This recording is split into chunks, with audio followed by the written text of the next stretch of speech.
I have words for him. It looks like it is streaming on YouTube now. So it said it was streaming on Facebook and kept bringing me to a blank page, but I think YouTube's going to work. It says it's streaming on YouTube in the Zoom here. I have words for him. Looks good.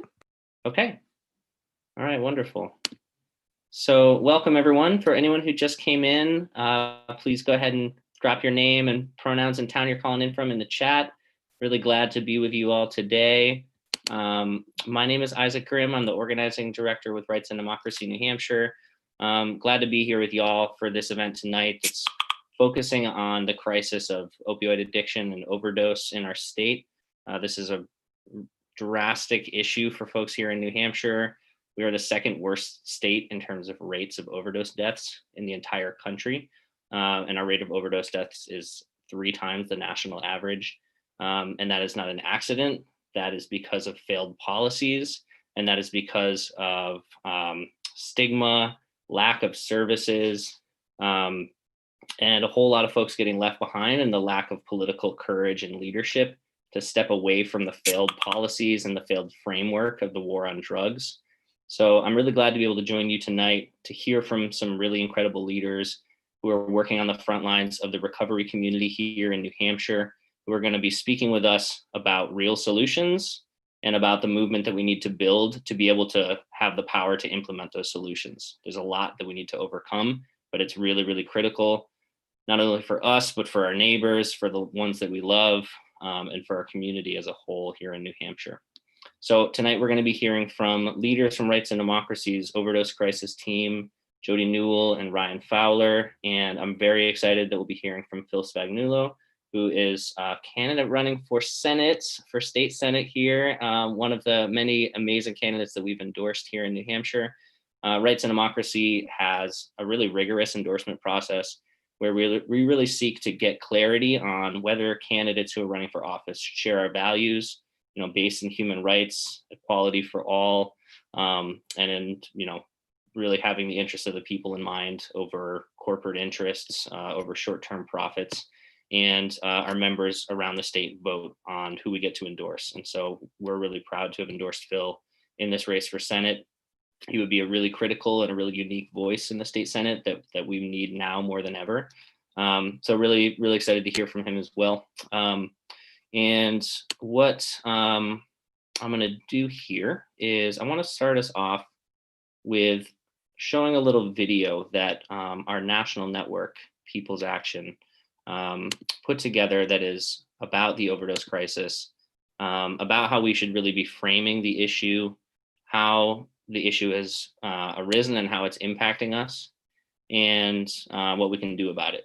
So I'm gonna bring this up here in just 1 second. Everybody bear with me.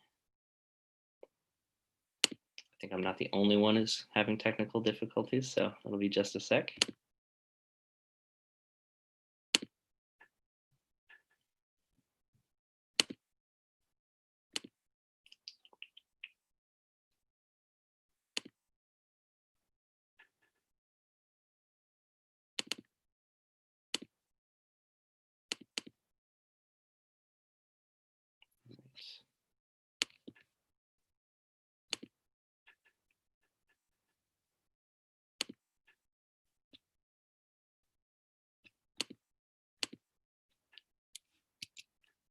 There we go.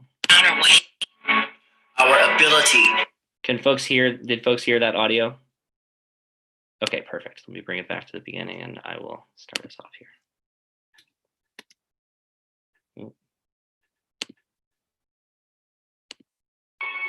No matter what we look like or where we come from, the COVID-19 pandemic reminds us that at our core, we are all human. Whether we live in rural counties, small towns, suburban areas, or big cities, whether we're Black, brown, or white, our ability to get and stay well depends on everyone having what we need to prevent, treat, and recover from illness. Across the country, we are losing loved ones to the coronavirus pandemic. Simultaneously, we continue to lose our loved ones to the overdose crisis. In 2019, Nearly 72,000 people died from drug overdoses, and numbers from the start of this year show that 2020 may be even worse. As social isolation and economic insecurity increases, the numbers of those using drugs to cope increases. We need to address this public health crisis alongside the other and make sure our loved ones are safe. We all want communities where we are safe and belong and find meaning. When it comes to the overdose crisis ravaging our communities, a powerful few try to distract us from the role they have played in passing failed, tough-on-crime policies and letting drug corporations flood our communities with painkillers, while healthcare lobbyists deny us the treatments and resources we need. Now is the time to stand up and demand proven solutions from our politicians, like accessible healthcare, life-saving treatments, and harm reduction measures to stop preventable overdose deaths. We need to divest from failed criminalization tactics and invest in the public health infrastructure our communities need to thrive. We can pull through these crises by pulling together and fighting for policies and resources rooted in evidence and compassion.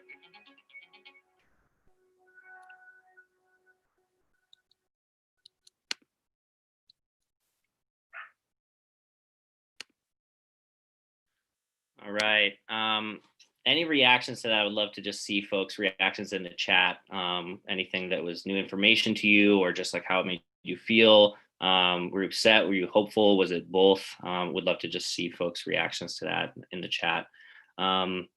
So, and I think it's really frames perfectly the situation that we're in, but also the fact that we have to come together to be able to end the overdose crisis. There is powerful moneyed interests and a wealthy few that are benefiting off of this crisis. And it's going to take us educating our neighbors, our friends, our family, reaching out to them, not only to get them to vote for candidates that represent our interests and share our values and share the same vision here that the overdose crisis is something that we are all invested in ending, but also that we get plugged into a movement to change this that goes well beyond the election. So with that, I want to pass it over to my friend and colleague, Ryan Fowler, who's been an active member with our overdose crisis leadership team, who has for years been working directly with folks in the recovery community, and who's honestly a walking encyclopedia when it comes to recovery and harm reduction, the history of how we got here and what the real solutions are that we need. So I'm really excited to pass it over to Ryan, who's going to help give us some context as to why we are in the situation we're in now, how it's impacting us in New Hampshire, and what are some of the solutions that we should really be focusing on. So without further ado, Ryan Fowler. Great. Thank you so much, Isaac. And thank you, Phil, and everyone for being here. Certainly an honor. My name is Ryan, and I'm a person in recovery from a substance use disorder. And, just 6 years ago, I was homeless, had been homeless for several years. I was an injection drug user. And, I'm somebody who is alive because of naloxone. 3 different times, first responders came into my life and saved me from an overdose. And I'm also a 30-year-old living in America, and my generation is crippled by the overdose crisis. And it's really challenging for me to watch my loved ones die of a very preventable death. The CDC just came out this year with a report that they estimate that 75,000 Americans will die in 2020 of a preventable overdose. And my experience using drugs like opioids, they were serving a purpose in my life, and they were doing for me what society wasn't doing for me. They provided me comfort and relief from my mental health and gave me a sense of purpose. And selling drugs gave me a family feel around people and a sense of connection and purpose. And people don't do things for no reason. Any human behavior serves a purpose, and the truth is that those 75,000 people that will die this year of a fatal overdose, those are people whose needs were not met by society, and they are casualties of the war on drugs. We talk about various problems with drugs in our society, and really I could sit with each one of those and point that this is really an issue with prohibition, the war on drugs, and the idea that we can punish people or prohibit people from using drugs. And if we want to look at the overdose crisis that's hitting New Hampshire right now as a syndemic, along with viral hepatitis, endocarditis, COVID-19, various forms of mental health disorders, there are multiple epidemics hitting New Hampshire right now, aggravating one another. And it's really not a pleasant experience to be somebody with a substance use disorder or somebody who uses drugs in general, because a lot of the policies and systems that we all get to use every day are really rooted in a hatred for drug users, and really rooted in a belief that death is an acceptable consequence if somebody chooses to use drugs. And that is complete BS. People who use drugs do not deserve to die and do not deserve to be taken into captivity and have their rights taken away from them by the police. Prohibition does not work. It has never worked. We really need to stop treating this healthcare issue as a criminal issue or a law enforcement issue. These are healthcare issues that have been made very tremendously worse by the idea that we can punish people to alter their behavior. And that's contrary to everything we know about substance use disorders, because we define a use disorder as continuing to use despite negative consequences. So we offer people negative consequences time and time again.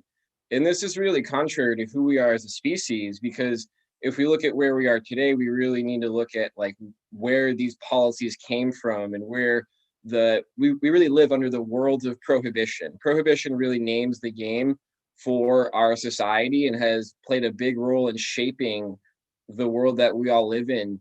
And the truth is that there's no recorded human history without drug use. People have always used drugs or intoxicants of some kind. And for the very large majority of human history, people that offered drugs to the community were held in high regard in upper echelons of society. And drug use was just part of culture in various ways, and pretty benign. It wasn't, there was certainly overdoses prior to prohibition. There was certainly addiction and problems, but basically the first instance of prohibition as it relates to drug use in America was in 1875 in San Francisco. So 145 years ago, on the West Coast in San Francisco, they were concerned about Chinese immigrants stealing jobs, and they couldn't arrest people for being Chinese, but they could arrest them for smoking opium, even though across, race and class, people use opium at about the same rates. They used prohibition of opium to target Chinese immigrants. And from that point forward, anytime we've seen prohibition of a substance, it was really rooted in oppression of specific classes or races. And really, alcohol prohibition was enacted 100 years ago in 1920, lasted until the 1930s. We know that prohibition does not work, but we continue to fund disproportionately in law enforcement and other areas of criminalizing people who use drugs, and really taking the rights away from specific people. And so we see cannabis prohibition. They coined the term marijuana to pin cannabis to Mexicans because they wanted to arrest Mexicans with it. There's been sensationalized imagery and different types of programming that they've used to really push the war on drugs and prohibition, creating racial stereotypes and really pushing an agenda that incarcerates disproportionately poor people and non-whites across the board. And really, when you look at a state like New Hampshire, the sentencing disparities for a white male to go in front of a judge compared to a black male is 5.2 times more likely to be incarcerated than a white male in New Hampshire. And I'm somebody who has been arrested over a dozen times, and I've probably gotten alternative sentencing at least half a dozen times. And that's social privilege, and that really speaks to a lot in our society, because I benefited greatly from treatment and recovery, and that all worked for me. But I have quite a bit of social privilege. You know, I'm a straight cisgender white male from New Hampshire. My parents housed me in early recovery, and you know, substance use disorder recovery has been really great for me. But that's not the case for everybody, and systems are kind of designed to cater to certain populations, while drug policies like prohibition and criminalizing people target disproportionately communities of non-white people and poor people. And that's why they've used drug policy and the expansion of prohibition to expand police presence and the police authority. Really, you didn't see no-knock warrant executions until Nixon declared the war on drugs in 1972. And really what you've seen with the ramping up of prohibition is increased drug use, increased addiction rates, increased overdose, and the expansion of the prison industrial complex to a place where the United States has 5% of the world's population and 25% of the world's prison population. We house a quarter of the planet's prisoners, and that includes China, North Korea, Iran, you name it. Anybody that you want to call authoritarian, we beat them in incarcerating people. And really, we know that this doesn't work. We know that the time has come to end the war on drugs. And I've made my career in advocacy and offering services to people really about ending the war on drugs and addressing stigma. And stigma is really important when we talk about addiction and recovery, but really stigma is a really nice way to talk about discrimination and oppression. And so really we need to name the truth here and, you know, assert the rights of people who use drugs. And that goes beyond addiction treatment. You know, people who use drugs are treated as second-class citizens. And really we need to create systems that serve the most marginalized in our community, and really create a pathway to recovery or a pathway to healthcare or a basic human rights, you know, housing, things that people need to survive. And really, when I think about substance use disorders, coming up on 6 years in recovery, having worked in addiction treatment, now running a small syringe services program, working with drug users all the time, and looking at different areas in our society, I really kind of define substance use disorders not so much as a disease, but it's really kind of like a measurement of how someone's impacted by the war on drugs. How insulated by privilege are they to these systemic inequities that are made possible by prohibition and the war on drugs and the criminalization of people? Because really drug policy as it stands right now is oppression for certain people. And what we see in our society are people that are insulated by privilege who can use the same drugs pretty much with impunity. You know, they're not criminalized, they're not self-medicating in different ways. And we see, you know, Wall Street, Hollywood, professional athletes, et cetera, plenty of drug use there, but very little pathology. And so it's really about ending the war on drugs and shifting power and resources to those who are most impacted by these policies and enacting restorative justice. And, you know, a move to decarcerate is really important right now. And I'm really happy with the progress in recent years with ending the war on drugs step by step. We have Colorado that turned simple possession of all scheduled drugs to misdemeanor up to 3 times. We have Oregon working on decriminalizing all drugs for across the board. And this is really crucial because it seems like things are imploding. Things are not getting any better. And all that prohibition has done is proliferate these problems of addiction. And so it's really come time to end this and really look at what works. And if we look at other countries, what works is harm reduction, you know, practical strategies and ideas aimed at reducing the negative consequences of drug use, because drug use has always happened and it will always happen. But harm reduction brings healthcare to people who need it, people who use drugs, and insulates people from these inequities in our society. And so that's kind of where we're at today in 2020. And hopefully New Hampshire is going to be doing some work to incrementally move away from criminalizing drug users and rolling out a public health framework, because now more than ever, we need public health experts and people with lived experiences who are impacted by this.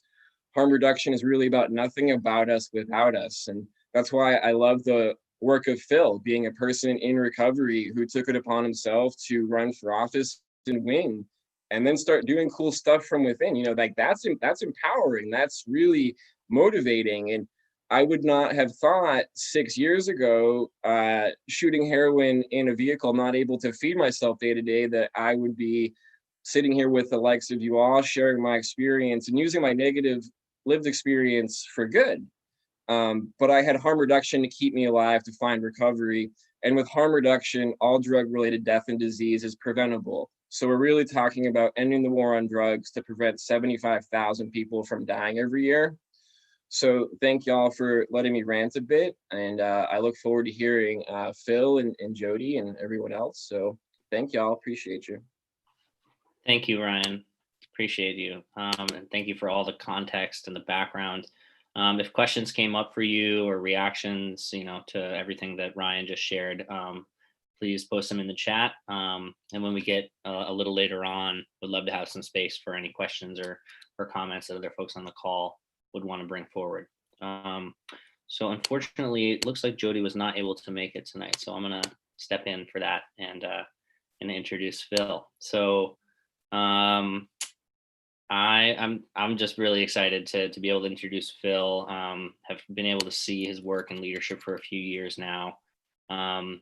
And we were proud to have endorsed him when he ran for state representative and helped knock doors at that time, and really excited about Phil taking this next step to take on a larger role in our state's decisions. So Phil is the child of Italian immigrants. He's lived in Laconia for most of his life. And several years ago, while having risen to a really successful position in the restaurant industry, Phil ended up hitting his rock bottom with addiction and was arrested for heroin possession. And in his recovery, Phil struggled to overcome the many barriers and lack of support facing thousands of Granite Staters. The lack of service providers, the stigma surrounding addiction, the inaction of our government, and really combating the crisis. But Phil, decided to take action, and since becoming sober, he has, dedicated himself to helping and serving others. He founded a nonprofit recovery center.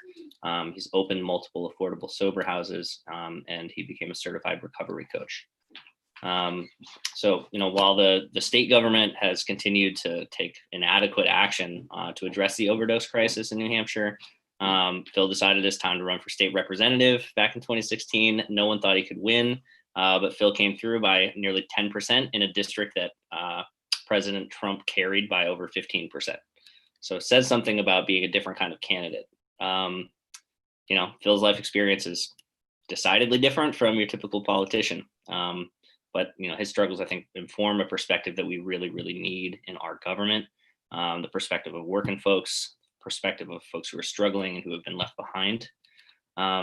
So Phil, would love for you to share with us anything you'd like us, everyone here to know about your story, what you see as the major obstacles in overcoming the overdose crisis in New Hampshire, and what role you would really want to play in the Senate addressing this issue. So welcome, Phil. Thanks, Isaac. Good evening, everyone. It's an honor to be here talking about this subject that's so near and dear to my heart. I want to start off by saying that I'm a person in long-term recovery from opioid addiction. I'm coming up on 5 years of recovery, and that's the biggest thing that I'm proud of. The other accomplishments are great, but is that I've been able to stay sober, because it's something that I had not been able to do. And what I want to touch on something that Ryan talked about. So I was arrested 2015, December 14th of 2015, for possession of heroin in Massachusetts. I was on probation for previous charges that I was looking at 3 to 5 years in prison for. And I was held on a probation violation for, I think it was about 49 days in Massachusetts, time thinking that I was going to prison.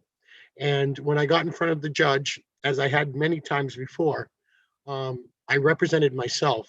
And because I am fairly well spoken and because of the color of my skin, I believe truly that the reason that I was let go that day and given another chance is because of those things. And I had not really thought about that prior to that. I had avoided some scrapes with the law and with judges prior to that, but it had never dawned on me that it was specifically because I could speak intelligently and because of the.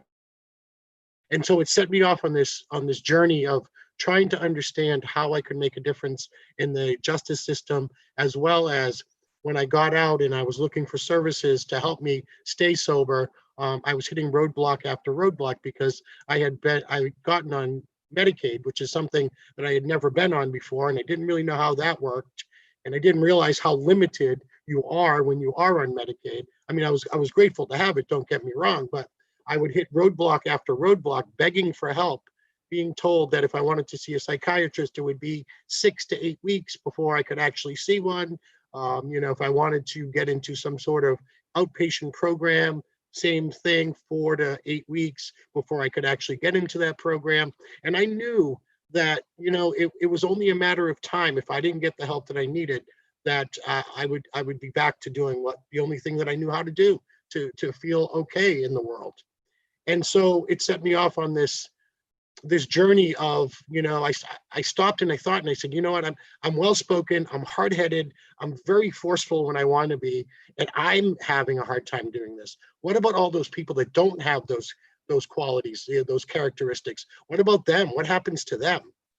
And so my first stop was the mayor's office in Laconia, and I sat down and I kind of told him my story about addiction, and then I told him about how hard it was to find help, and he was shaking his head the whole time, and at the end I said, so what's the answer? And I said, okay, so if you don't know, and this is your town, like, who knows? It's like, I don't know. So I was like, all right, well, thanks for your time, and off I went, and I started banging on more doors. And I found this group of people who were community members that were trying to do something about this, and a meeting weekly, and we decided that we were going to try and open a recovery center where people could come and ask for help, and we would help them get into treatment, and we would help connect them with services and all the things that were so difficult for most people to do, right? And we finally got the nonprofit formed, and we found a location, and we started helping people. And for me, like, that was the turning point in my recovery. Once I realized that my struggles and my troubles had value and I could use them to help others, it changed. It was a game changer for me. Now I felt connected to my community. Now I had a sense of purpose. Now, now I really felt like, for the first time in my life, like I could hold it together, and I could actually live a life because I was doing something meaningful. And so as that happened, I started to go down to Concord, and I started to testify about bills that were being brought up about recovery, and some judicial bills that were happening. And I think it was the first time when I met Heather, and Heather's on this call, and I learned about rights and democracy. But I came back, and one of the guys that was on the board of directors with me of the nonprofit was a sitting state senator, and actually the guy that used to have the seat that I'm running for. And I would complain to him, like, these people down there, they don't care, they don't understand, they're not listening, half of them are asleep in their chairs. And he's like, listen, man, you don't get to complain unless you're willing to do something about it. And I'm like, well, I'm down there testifying, isn't that enough? And he's like, no. He's like, run for office. And I was like, what are you, crazy? I'm a recovering heroin addict. It's just got out of the Bill Ricker House of Corrections 2 years ago. And he's like, so? And just that, like, so. And I would happen to be watching the Democratic National Convention, which was 2016, and I saw Marty Walsh, the mayor of Boston, get up, and he introduced himself, and he said, my name's Marty Walsh, and I'm an alcoholic. And it made me realize that this was something that I could also do. So I ran for the House of Reps. I was elected, as Isaac said. I served on the Health and Human Services Committee during the Medicaid expansion efforts. And, I learned a lot about the power of serving and, having a voice that no one else has down there, right? Like having an understanding of this problem from inside and out. I opened affordable sober houses for guys. I work with guys on a regular basis. I worked at that recovery center as a recovery coach for a couple of years. I was really right in it, and I still am today. And so I decided when I was approached to run for state senate, which I thought running for state rep was insane enough, but when I ran for state rep, I came right out and told everybody I was a recovering heroin addict. I talked about my time in jail. I put it all out on the table so everybody would know there would be nothing in my closet that anybody could use against me. It resonated with people. People were pulling me into their living rooms and sitting down with me and crying and telling me about their children and their grandchildren or their husband or their wife and their struggles. And, they told me that I gave them hope for those people. Because if I could overcome what I overcame, then they had hope that their relatives could also overcome. And so when the state senate seat came available, or the opportunity to run for that seat came available, I decided that I needed to take this plunge, and I needed to try and win this seat in an effort to have a louder voice, a bigger say in what's happening. Because what's happening, as we all know in this state, is that we sometimes take one step forward, but then we sabotage that one step that we've taken forward and we take two backwards. Or we have these, we fund these programs that are all look great from the outside, but the truth is that they're in chaos on the inside, and we're wasting valuable dollars that could be used more effectively if there were people that were making those policies that truly understood how best to help people. And with this, when Ryan talks about harm reduction, that's one of the strongest tools that we can use to help people stay alive, right? There's no separation between harm reduction and recovery in my eyes, right? They go hand in hand. I look back at my own journey, and it was full of harm reduction. Like I would slowly get better, and there were people that helped me along the way and didn't knock me, for not being able to be abstinent and all of those things at times. And it's so important that we embrace the things that are proven to work. We're so afraid of the things that are proven to work that we continue to use the old things that we know that don't work, right? Like the war on drugs. It's been a failure since the 70s. It's been a complete and total waste of money. We have locked up more people of color than, like Ryan said, we have 25% of our population incarcerated in what is considered to be a free country. We have more people incarcerated than communist countries. And so obviously there's a problem. And until we start to address those things, and we stop continuing to try the old ways over and over and over again, we're going to get the same results, right? We always say in recovery, right? The definition of insanity is doing the same thing over and over again and expecting different results. Well, we're living in insanity right now. This has been insanity since the 70s. We continue to try the same things over and over again, and we're getting the same results. And actually, things have gotten worse, right? There are more people addicted to drugs. There are more drugs on the streets, and we're spending more and more money on the war on drugs. I don't know how that we cannot see that and do something about it. So my purpose in this world is to be the loudest voice with the biggest stage possible to get that message across, right?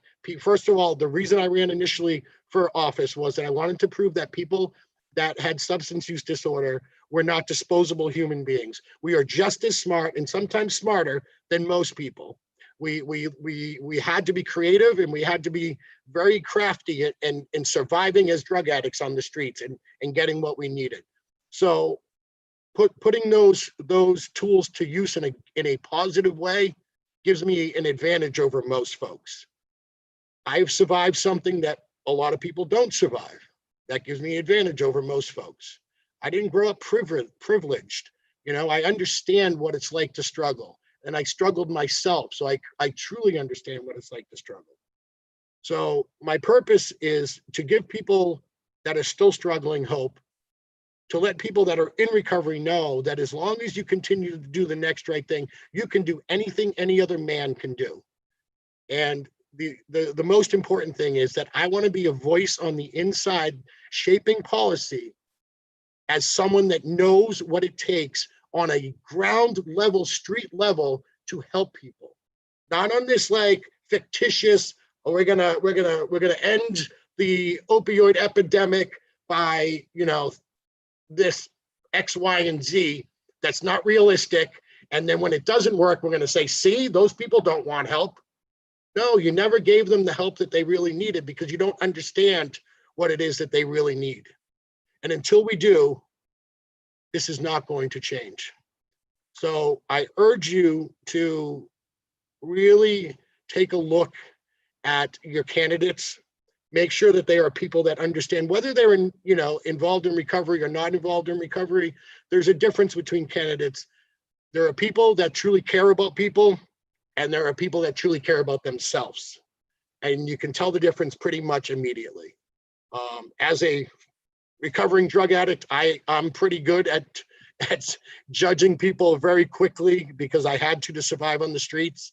And I can tell you that there are many, many people in Concord that just don't care about people.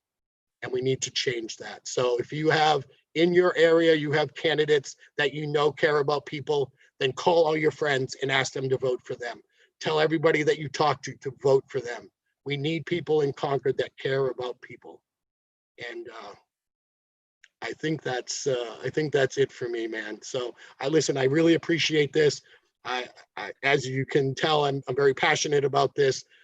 And this is life or death. I lost my best friend and my business partner November 5th of last year. This is a guy that had been sober for a number of years, became my business partner in the sober houses, and decided that he was going to get high one more time, and he overdosed and died.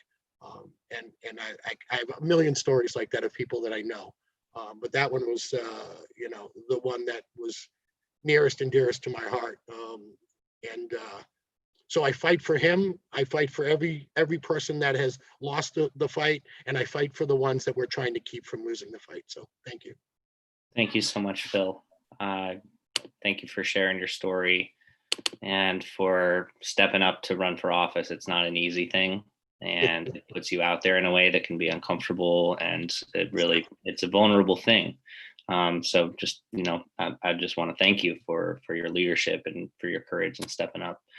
I wanted to just ask kind of one follow-up question. Clearly this issue is something near and dear to you. And clearly you're a champion for harm reduction services and a harm reduction approach to ending the overdose crisis in our state. But just, a little more specifically, like what are the key priorities that you think we should really be moving towards as soon as possible here in New Hampshire? From taking steps to end the war on drugs by decriminalizing simple possession, creating overdose prevention sites. Like what are some of the top priorities for you that you would really want to be pushing for as a senator, and that you think we really need to get behind together here in New Hampshire? Yeah. So, I've had the opportunity to travel to other states and see some of the efforts that they've been doing. And one of the things that I have seen is that getting people out and finding the folks that are struggling, giving them the supplies that they need to stay safe and to stay alive, and offering them services and but the biggest thing in the state of New Hampshire is that we can offer services all day long, but we don't have them available. You talked about us being number 2 in the country with the rate of overdose per capita. and we're somewhere around 48th or 49th for the availability of treatment and facilities for people and homeless and mental health services. We're at the bottom of the list in those areas. So until we start to build the infrastructure that we need to address mental health and stop keeping people in the most expensive place in the world, which is emergency rooms that have mental health issues, them in prison cells, jail cells they've committed zero crimes, but because they have a mental health issue and we don't know what else to do with them, we lock them in a jail cell. Like, until we stop doing those things, none of this is going to get any better. And so, the most specific answer I can give you to that is that we need to take a ground up approach to how we approach this. No more campaign slogans, no more BS. We need to get, there are plenty of very, very intelligent people that know this issue. We need to bring them together. We need to give them a seat at the table, and we need to address this without the campaign slogans and the photo ops. Like, this is about life and death.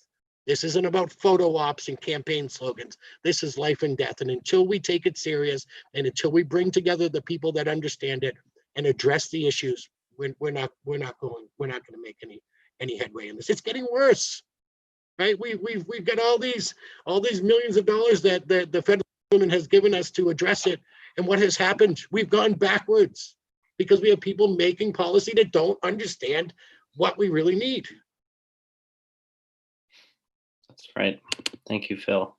If anyone on the Zoom video with us has a question that they would like to ask Phil, or even a question for Ryan, we'd love to hear from you. So if you do have a question, please post it in the chat. Ryan, is there anything else that you would want to add just from hearing Phil's remarks there, as we have maybe a little bit of time for any questions that might come in from the chat? Yeah, I mean, I've been thinking, thank you, Phil, for sharing your experience and doing everything you do. It's awesome to kind of share this with you.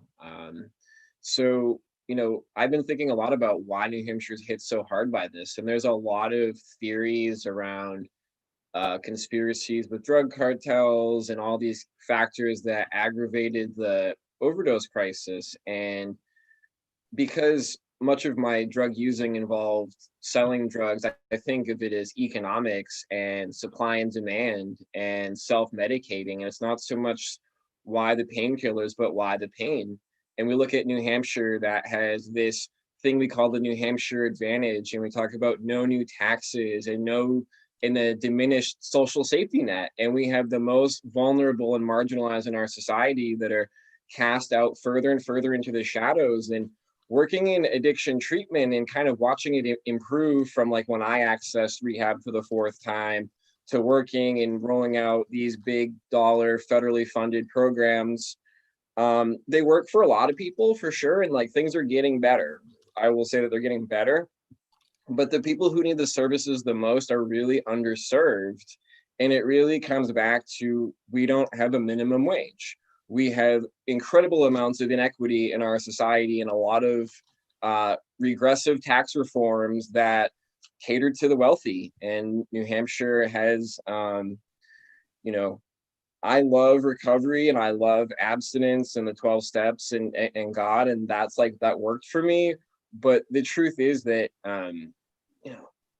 people, there's just a lot of unnecessary suffering. And it's really about investing in the least of those amongst us. Like, finding Jesus was a big part of my story, and thinking about, like, who would Jesus go out and serve? Well, it's probably sex workers, injection drug users, unhoused people, and bringing services to them and taking care of people in our society. And it's about raising the collective bottom for everyone, because that sets the standard for everyone. And it's so frustrating that the suffering I see professionally and personally in my life, because people's needs are not met.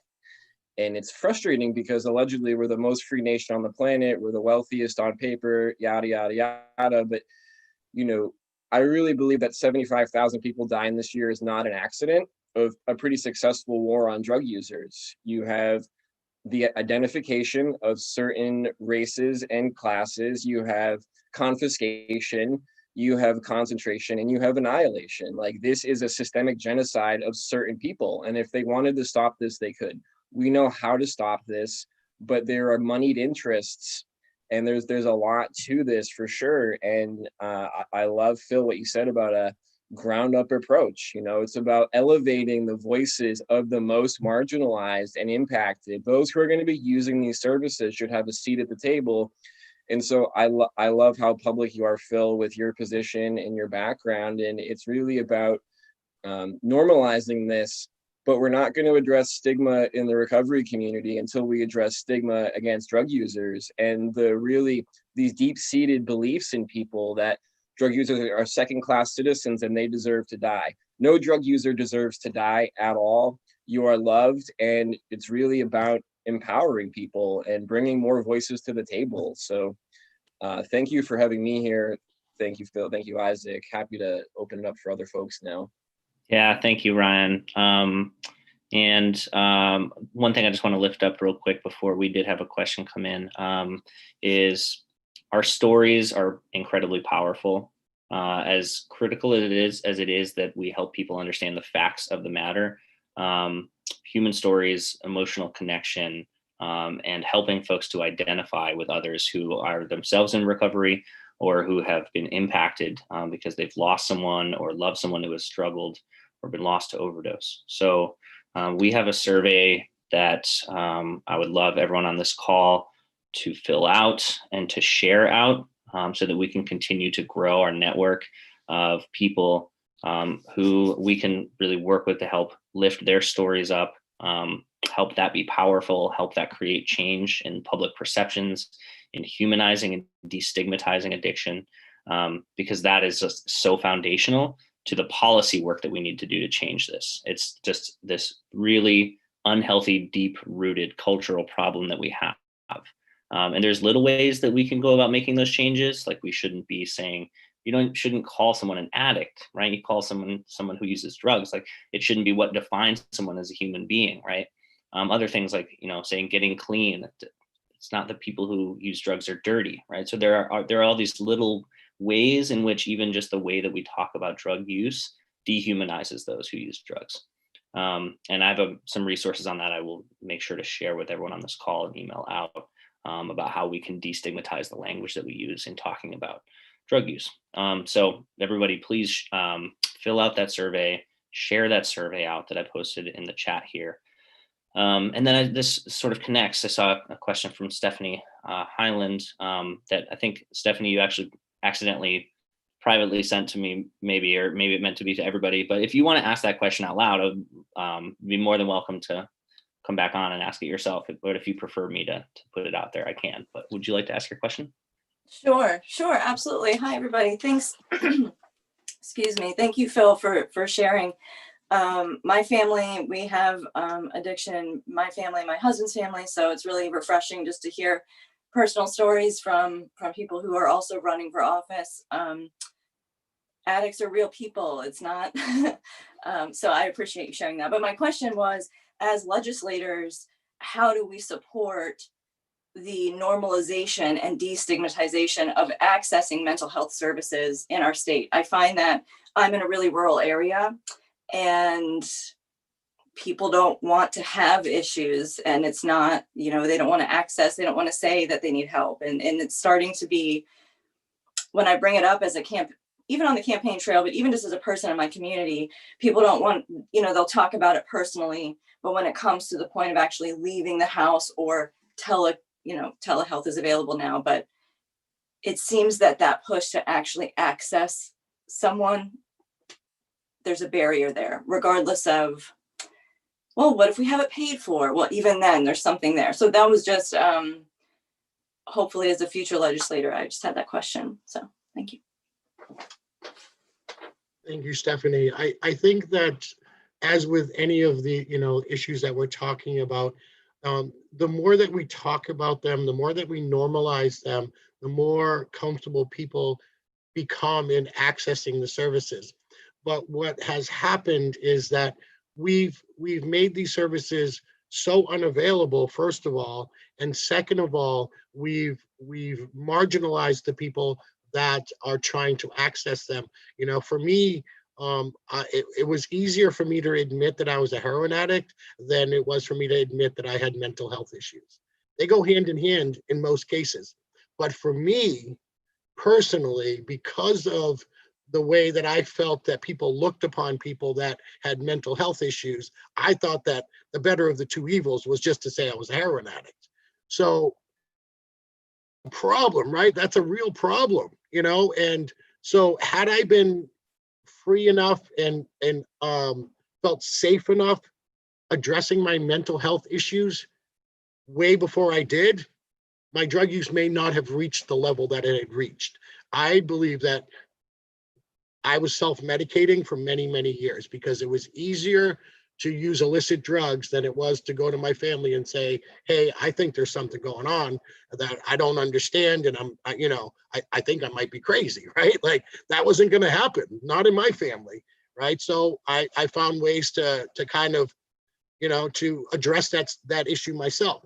So I think that we've come a long ways. There are many people now that speak out about their mental health issues.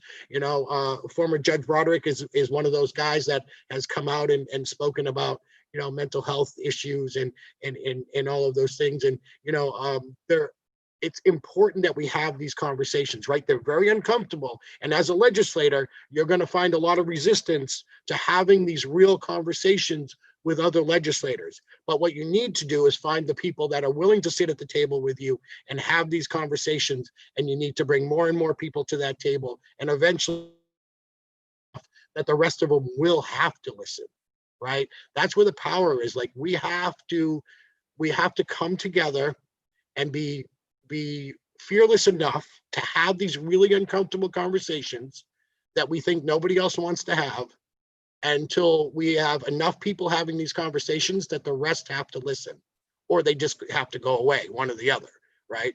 But until we have the ability to do that, and powers in numbers when it comes to these things, right? We have to come together in an effort to force the others to do the right thing, because there are people that just don't want to do the right thing. So until they're forced to, they're not going to. That's just the sad reality of it.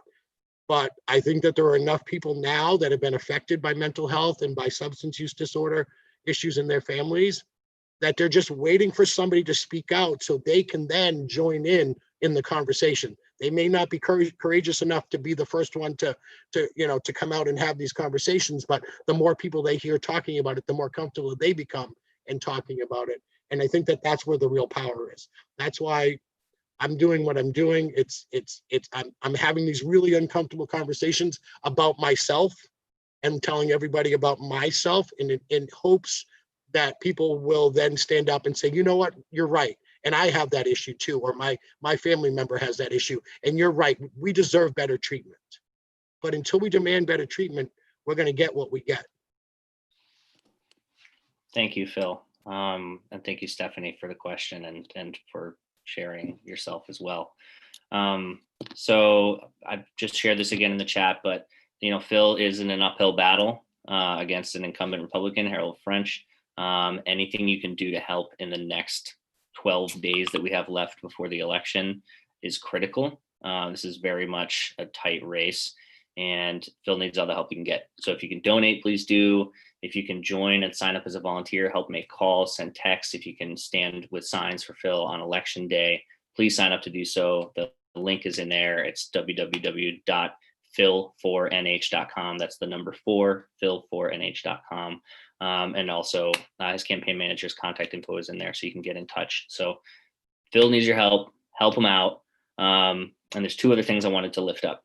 We've been having a lot of conversations on Rights and Democracy and a number of other organizations around the state who care about human rights, who care about democracy, to plan for what we hope won't happen, but for a worst case scenario, if Trump does not respect the election results or claims victory before all the votes are in. So we are gearing up to be able to be ready for that, to defend our democracy. If you want to get involved in any of our planning calls, we are having calls at 5 o'clock every Sunday. We've had them for 2 weeks now. This Sunday at 5, next Sunday at 5. We're strategizing together. We're building out a larger network of folks who are ready. to get out in the streets to defend our democracy. We're planning a rally at the State House on November 4th at 5 p.m. You should be there. You should invite other people to be there. I just posted a link in the chat here that's for you to sign up as a democracy defender. So we need as many people out there as possible so that we can show that we will not stand up for any sort of takeover or any sort of blatant disregard for our democracy. And we need you to be a part of that. So come out November 4th, the day after the election. We're also planning distributed rallies across the state on that Saturday, November 7th. So if you sign up in that link there, we will get you all the information you need.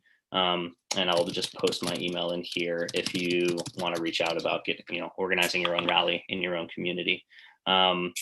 It's weird to have to think about this before the election. Usually it's just all in up to November 3rd, but we have to be ready for what, we need to hope for the best, but plan for the worst. Everything that Trump has been saying, I think we should take him at his word, and we need to be ready if this is the case, that we're facing what's effectively a coup. So sign up in there, and in the next 12 days, please do everything you can to help elect Phil. If you're in a different district, Rights and Democracies endorse a lot of folks down ballot. We're doing everything we can to oust Chris Sununu, who has been an obstacle to so many of these issues that we care about, and to elect folks down ballot across the state. So I just want to thank you again, Phil, for joining us, for sharing your story, for running and stepping up. Thank you, Ryan, for providing us so much context and background. Thank you for everyone who joined on the call. I'll stay on for a sec after we stop the live stream in case anyone wants to chat, but just thank you, everyone, for being a part of this with us tonight. Thank you for everything you're already doing, and thank you for the massive amount of volunteering I know you're going to do over the next 12 days. So, and to the other candidates who are on, thank you for running as well. Best of luck in your races in this crunch time. Keep your spirits up. Thank you all again. I hope you all have a good rest of your night. Thanks, guys.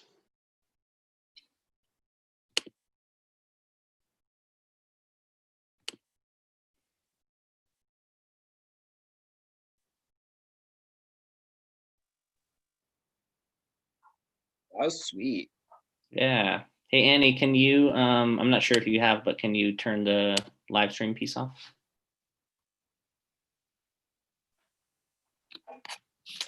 I'm going to shoot her a quick message so we can do a little debrief.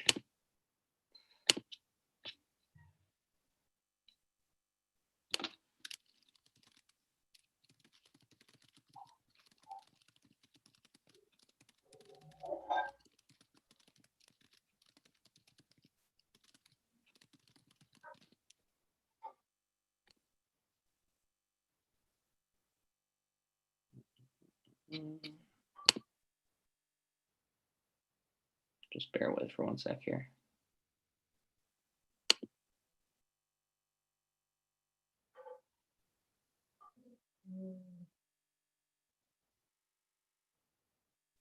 It's a nice comment from Heather at the end there. Oh, did she hop off? Yeah. She's great. Yeah.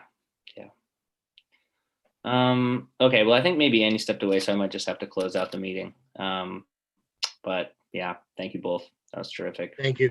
Connect again soon. Ryan, keep up the good work. Isaac, as always, man.